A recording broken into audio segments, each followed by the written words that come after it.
I don't know if you know who this is, but let me introduce to you Antonina Paderewski. Good evening.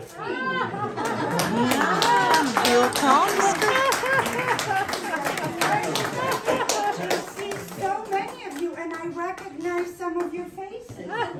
But you look at me as if you're seeing me for the first time. We are. And I know it's the hair and my new spectacles. You know, I try to keep up with the fashion, unlike my sister.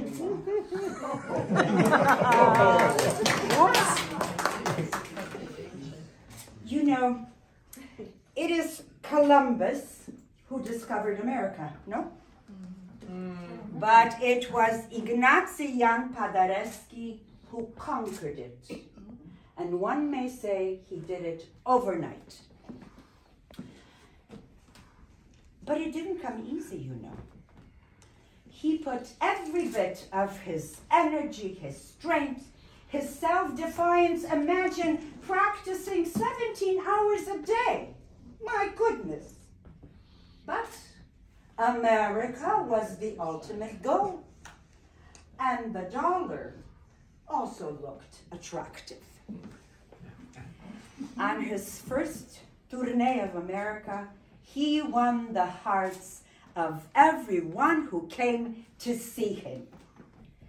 Ignacym not only had talent, but sex appeal. He loved Chicago. Oh, he returned here over and over again.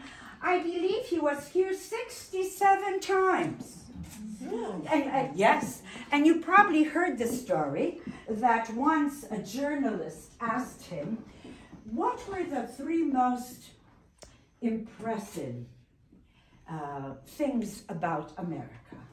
And he replied, Niagara Falls, the Grand Canyon, and the city of Chicago. He was right. This is the eighth wonder of the world. You know, it was during that first tournée that he met here in Chicago Theodore Thomas, the composer, the founder, and the music director of the Chicago Symphony. It was then that he made his acquaintance with J.J. Glessner and his lovely wife, Frances.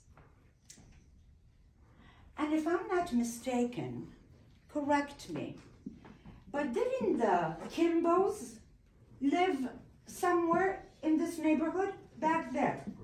Oh, and that reminds me something. You know, it was Maestro Thomas that suggested, proposed, that Paderewski play at the Columbian exhibition. He accepted to play, and he said he would play it pro bono.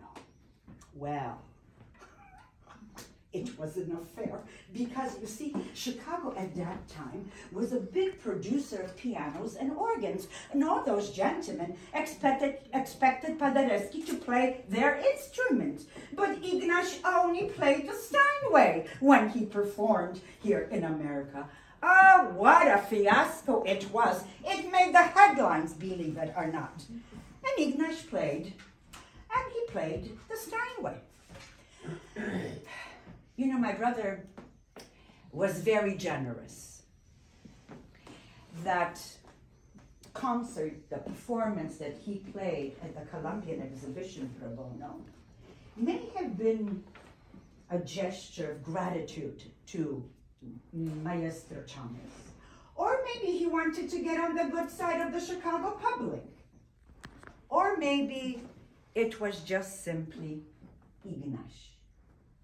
There was not an individual or an institution or a charitable organization or a good cause that Paderewski did not open his heart and his wallet.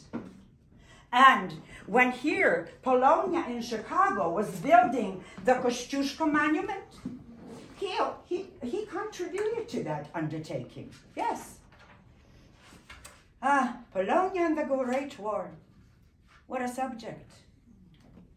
He and Jan Smulski became very much involved in that war effort, in the creation of the Polish army here in America.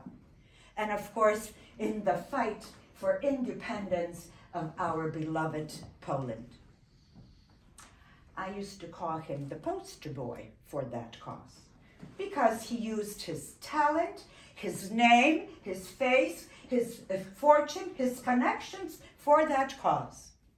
And do you know that out of the major political addresses that he made, they were here in Chicago?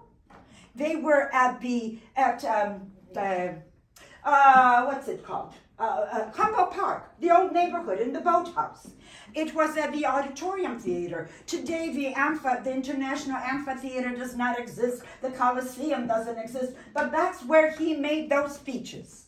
And of course, he appeared in every major church and organization in Chicago, such as the Polish Roman Catholic Union. And you must know that is the home of the Polish Museum in America.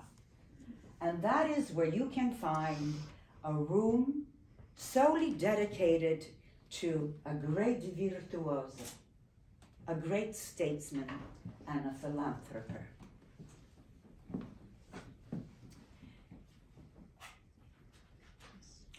And I'm a little bit shy about it, but I have to tell you that I contributed to that room a little bit. Upon his death in New York in 1941, all the world was mourning him. There were memorial services all over, in Europe, in America, and here in Chicago. A memorial service was held at St. Stanislaus Kostka Church, the mother church of Polonia. There was a memorial service held at the Civic Opera House, and of course, Soldier Field. Ignacym continues to live in his music and in his good deeds as long as people remember them. But it is through his music that Ignacy Jan Paderewski becomes immortal. I must say, it was a pleasure seeing you. I hope we meet again, and may God bless you. Thank you.